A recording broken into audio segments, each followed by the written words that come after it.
Hi, I'm Kristal Hart, and we are in Philadelphia, Pennsylvania, the hometown of Jaron Boots Ennis, who tonight defeated Uisma Lima by first round TKO to become the new interim WBA super welterweight champion of the world.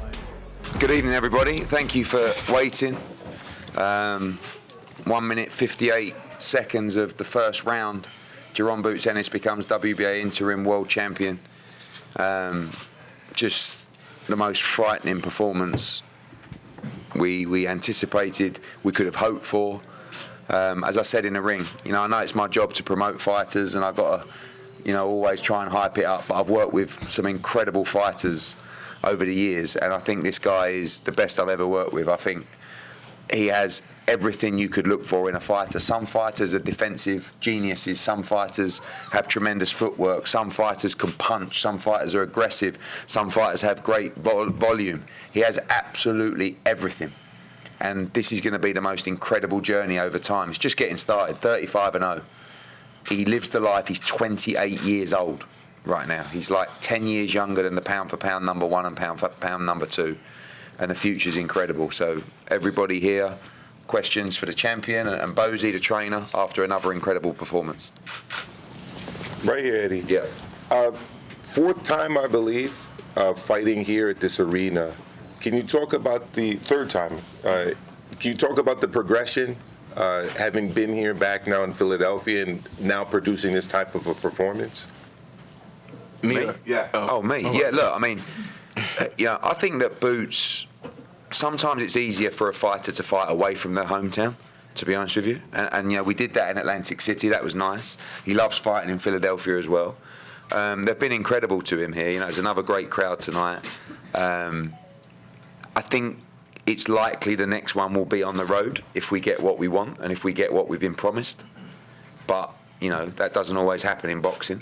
But we know we've got here, and you won't see another fight like Lima, in my opinion, now, because we don't want those kind of fights. That was a fight that we all sat down as a team with Everett and Boots and Ivan and everybody and said, we just need this one fight at 154, right? Just to test the body, give me a good top 10 guy, give me a tough opponent, and there's not one fight that he would turn down now.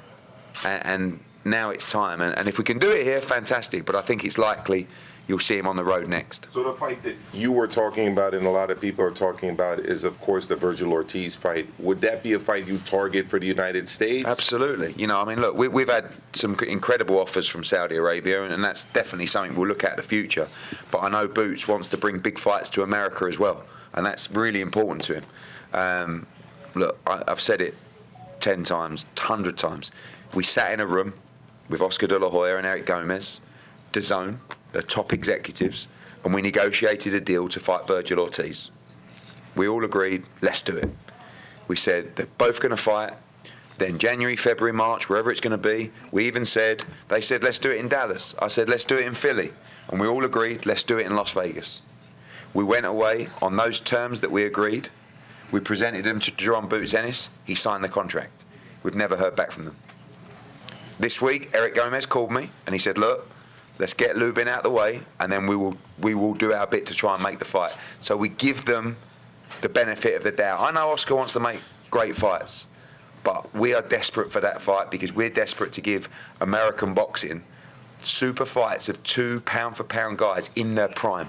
Not two guys that are in their late 30s, not two guys that are coming to the end of their career, two guys in their absolute prime. So if everybody's true to their word, you will see Boots against Ortiz in early 2026. No need for a Zuffa belt. No need for a Zuffa belt. Eddie. JP Miranda, Latino Sports. Was that level of resistance from Lima about what you expected? And that question's for Boots or for yourself, Eddie. What? You said what? Was that level of resistance from Lima about what you expected? I mean, he a bigger guy. He was a bigger guy. He fought at 60 a couple of times, and I just wanted to, test my body out at 154. That's not the original guy that we was trying to get though, but yeah. Okay, secondary question. I mean, from my sources within Golden Boy, they tell me that Boots is not necessarily their top target. Not surprised. So if Boots is not on the plans for Virgil in his next upcoming fight, if he beats Lubin, who would you then pinpoint in terms of, because you need a marquee opponent for his next fight? I mean, who would be the 2 other guys that you would pick out? Mertzalayev, Fundora, Zayas, Abu, anyone with a belt. Yeah, but are any of those guys realistic options? Absolutely. On the other Absolutely. I've noticed you've asked me a lot of questions this week. Everyone's been generally negative. So we're going to put a positive spin on it. I'm the best in the business. He's the best in the business. Facts. I'm going to do my job. He's going to do his job. Facts. And I've got to do my job because I don't want to miss this opportunity to watch this guy beat everybody. And I'm going to fucking enjoy every moment of watching him become the pound-for-pound number 1. Yes, yes. Next one. Yes. Eddie, Kevin Garcia, aka the Puerto Rican Kid KG. Just following up on that, right? We saw Crawford just get the fight of his life, right? Yeah. And it took forever. He languished. How do you avoid that for Boots? Boots is obviously showing that he's the guy at 154, and that's what you're looking for him to make that statement and solidify it, right? How do you keep him from being avoided when you see the other 154-pound champions are spread out promotionally? You have to pay the money, and you have to hope that people have ambition to take on the best and create a legacy and fight other champions and fight the best in the game. We're in a really good spot right now where we have the biggest TV contract in American boxing, in the real boxing world.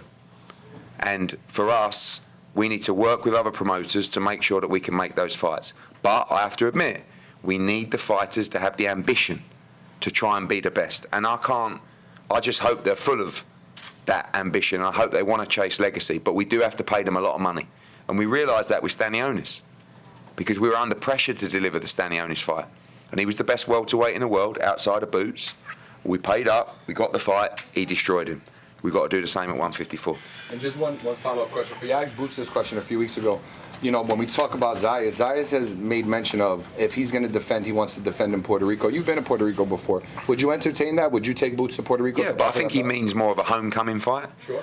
Listen, Xander Zayas against Boots, Puerto Rico weekend, Madison Square Garden, have some of that. Let's go. Yeah.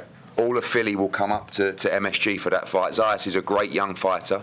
I believe Zayas has ambition to test himself with the best. I want to ask you that. What's the bigger fight for you financially? Is it Zayas in New York, or is it Virgin in? Either. I mean, Zayas comes with a belt, right? Don't forget that Virgil is an interim world champ. So's Boots now. So I want him to win world titles, become unified. But really, I'm important in this equation. This is the boss, so he will make the decisions. I don't think he really minds, but he's the guy that you should be asking. Who do you prefer, Zayas, Ortiz, Fundora, Mertzalayev? It don't matter. I'm on tour right now. Just bring me whoever you want. Whoever take. Yeah, whoever. Hey, Oh, whoa! We're not doing this time. We're not doing this time, yo. It's like the hardest transition in boxing. How was it with the 10-ounce gloves, and how was the extra weight? Oh, okay. You see a lot of guys who can't make that jump. How did you? I mean, obviously the performance was A+, but Yeah. how did you feel?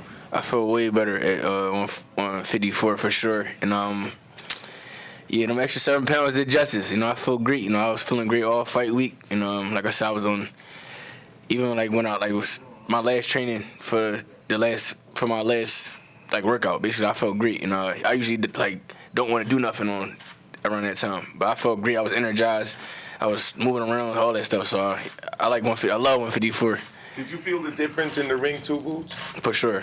So it was the weight cut, the preparation, and also the performance in the ring. It all came together at 154? Everything fell right into place. I had great sparring. I had a great camp. Strength and conditioning camp. Everything. I ate right. I enjoyed myself. It was a great camp. Ron, tell us what you saw in there, for as short as it was in there. What did you see in there that led to what you did in there tonight? I was trying to test him out, but once I seen he wasn't really trying to come forward too much. Before I even got in the ring, my pop was like, "Don't play with him." And I'm like, all right. So I just went in there and just, kind of went for the kill. Did you figure out which shot was going to be the thing, the catalyst that started everything? Yeah, my team was just saying either uppercut or a hook, but stay behind that stick, be sharp, take your time. and it's gonna come. You get this win for Philadelphia, especially the week they just went through with all 3 Philadelphia teams. You got a pocket. It was a great win, for Philadelphia, and I'm gonna continue keeping on for the city as well. You brought 4 fights to Philadelphia. Overall, how do you think Philadelphia's done hosting these events, and do you think they're ready to host a major title event? Yeah, I know we'd sell the whole thing out for a big name, no question. But also important tonight, I think, as well, to mention to hear Smalls and also to Dennis as well. I thought that was a great opening fight for the card. Obviously, we lost Khalil Coe against Jesse Hart, so we upgraded Dennis to the main card, and it was a big step up for him. It was a great fight. Everyone loved it. So Boots is adamant about bringing young talent from Philadelphia along on these shows, and for them guys to get 2 main card slots was amazing for them tonight. Yeah, my question, my name is Chris Murray from the Philadelphia Sunday Sun and for WRD Radio. Bozy, you always talk about wanting to see different things in your fighter. How would you view Boots' evolution as a fighter, especially with tonight's fight? And Boots, I would ask that question of you as well. Now, how would you view his evolution as a fighter? What has he gotten better at, in your opinion? Well, Boots always been better at everything. Nothing changes. It's according to who he's fighting. You know what I mean? If you seen fighting somebody like Virgil or the top guys, you'll see him go to another level, man. You know what I mean? It's who's in front of him. If he find out the guy can't punch, the guy's nothing, he get in there and play with him. But I told him to make a statement tonight. I said, make a statement, go out there and take this boy out. And he did what I told him to do. Is the sky limit for how good he can get, though? Is the sky limit? I mean, you will see. Well, with me, I don't like. You always can get better at something, and like I always say, you can learn from a little kid. Like I feel like I always can get better and improve at any aspect of the boxing game. So that's my goal, to keep getting better and get better, and to keep listening to my team, my corner, and things like that. Boots Jay with Sportbox TV official. So we keep on bringing up Virgil Ortiz, but hypothetically, what if Lubin beats Virgil Ortiz? Are you still looking to stay at that level next, or are you going to go for a title? I mean, I'm about to say that's a great fight, and I think it's a 50-50 fight for sure. You can't really sleep on Lubin. Lubin a crafty southpaw. He's sharp. Right. He can punch as well. So it's gonna be a great fight. Virgil bring the pressure and got a good jab, throw a lot of punches. It's a great fight for boxing. I think it's 50-50 fight. But we'll take the winner, or like I said, or the belts.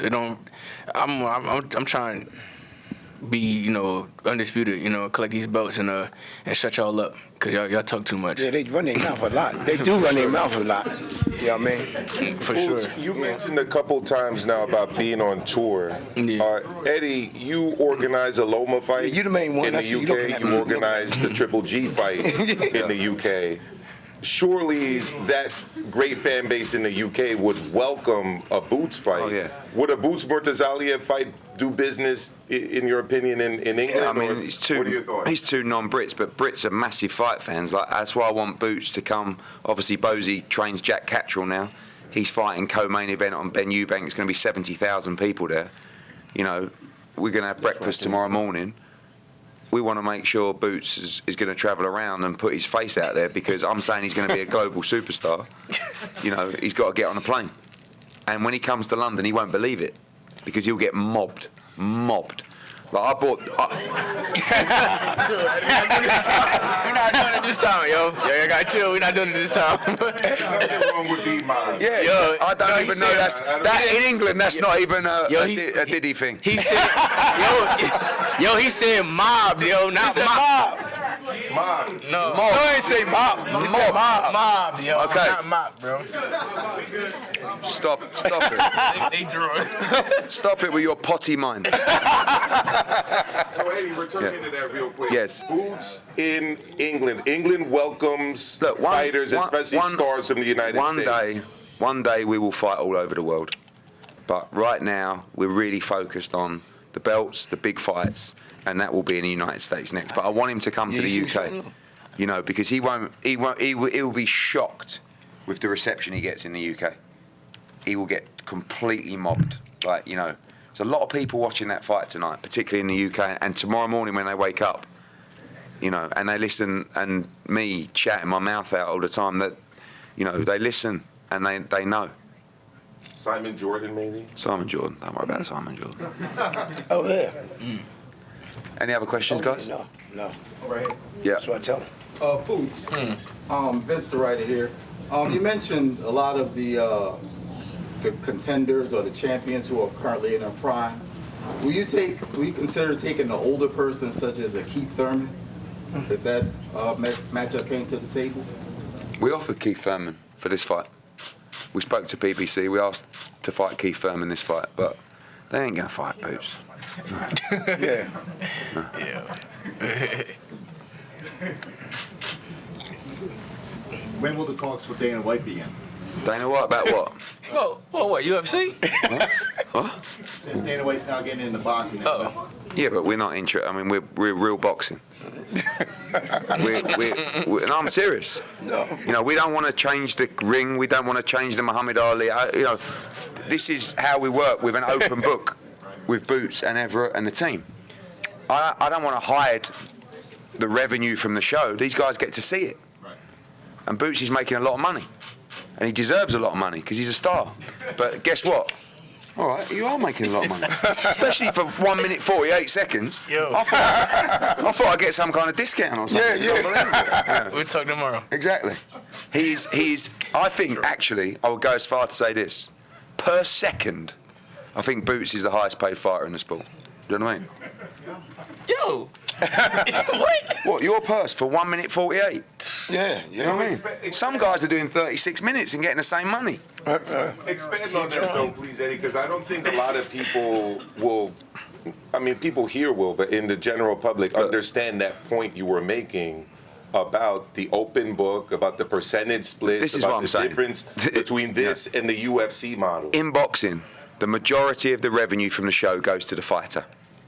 In MMA, the majority of the revenue from the show goes to the promoter. Good luck to him. I wouldn't moan, but that's not how we work in boxing.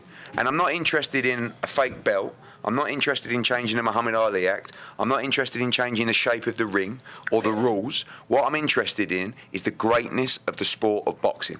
And what you're looking at here is the greatness of the sport of boxing. I want to see fighters like Boots, who I believe can go down as generational greats, like Hagler, like Hearns, like Whittaker, like all these great fighters. He is of the same ability. And our belts matter. I'll ask you the question, right? Belts matter to you? Yeah, for sure. This belt, this is an interim world title. Boots was really happy when we got this on the line. You don't understand. These are belts that he's seen his heroes wrap round their waist. He wants the WBC title. When he won the Ring magazine at 147, he was over the moon. Mm-hmm. He's a guy chasing legacy. And just like that, I mean, do you notice our production is so good? When I get really dramatic, we lower the lights and everything. Yes. Couple more. It's a great win. Can Boots hold the belt and everything for some pictures? Yeah. That'd be great. We'll do it after this one. We'll hold it up. Yeah. Right. Careful. I just have a question. JP Miranda, Latino Sports again. I just have a question in regards to weight. I know I brought up the name Ben Whittaker that you recently signed from the UK, 175-pound fighter that I think could be a potential superstar in the future. I know you bring up Boots' name in reference to Bud Crawford a lot, but when I look at Boots, the fighter I most closely align him to is Canelo Alvarez, who won a world title at 175 pounds. How far in terms of weight, and this question is for Boots, do you think you could possibly go? I know you mentioned 168 pounds. Do you think at some point... How I'm feeling right now?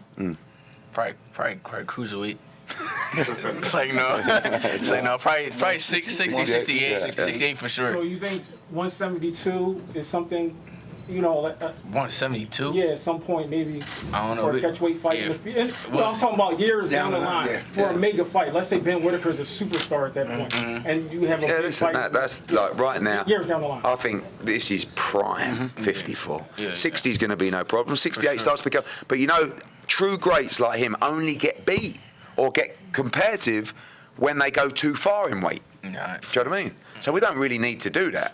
What we need to do is rack up all the belts at 54. I want him to become a 3-division undisputed champion. We couldn't become undisputed at 47, but we unified. So that's great. but 3, 4 division champion. We've got undisputed is a beautiful thing. And when we say about belts matter, undisputed matters to him.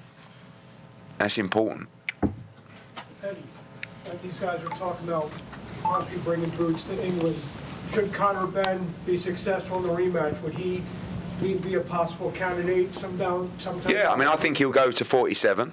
But again, once you've been at 60, coming back to 47, it's not easy. Yeah. So maybe he comes to 54. Look, Conor's a world-class fighter, but I'll be honest with you, I don't really want to put my guys in with him. Genuinely, because I don't like having two guys fight each other anyway. I know it's inevitable, but I want to see Conor fight Lewis Crocker, Marius Barrios, those kind of fights, and in time, he's getting better and better. But this is Conor's a world-class fighter, but this is a guy that, when you got someone as good as Boots, I want to see him fight the other guys, not my guys. Do you know what I mean? I want to see him go through and knock everybody over like dominoes. It's probably an easier fight to put together. Yeah, but I think first of all, Conor wants a world title and Boots wants a world title, so let's do that job first. Ladies and gentlemen, thank you so much. Been phenomenal being in Philadelphia this week. And as I said, remember what we tell you, and you know it deep down. This is the absolute future of the sport of boxing. Thank you, good night. Ladies and gentlemen, round of applause, Jerron Boots Ennis. And I'm Kristal Hart reporting from Philadelphia, Pennsylvania. Hope you've enjoyed the show. Thanks for watching, and we'll see you at the fights.